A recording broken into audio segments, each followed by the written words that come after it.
విలువైన వారితో కాదు, విలువ తెలిసిన వారితో ఫ్రెండ్షిప్ చెయ్యి.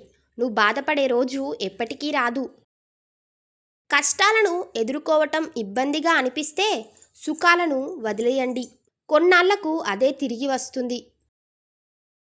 ఎంత బాగా చూసుకున్నప్పటికీ భర్తను వేధించే భార్య ఉన్న ఇల్లు నరకంతో సమానం. కష్టంగా భావించేదాన్ని సాధించటం నేర్పు అంటారు. అసాధ్యంగా భావించేదాన్ని సాధించటం ప్రతిభ అంటారు. పురుషుడు లేకపోయినా స్త్రీ బ్రతకగలదు. కారణం స్త్రీకి ఆత్మవిశ్వాసం ఎక్కువ.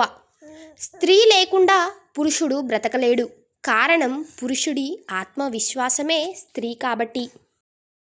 ఒక మార్గంలో సాధ్యం కాకపోతే మరొక మార్గంలో ప్రయత్నించు. అంతేకాని ప్రయత్నాన్ని మాత్రం వదిలిపెట్టకు. 100 వంకర మాటలు మాట్లాడే బదులు సూటిగా ఒక్క మాట మాట్లాడు. నీ విలువను పెంచుతుంది.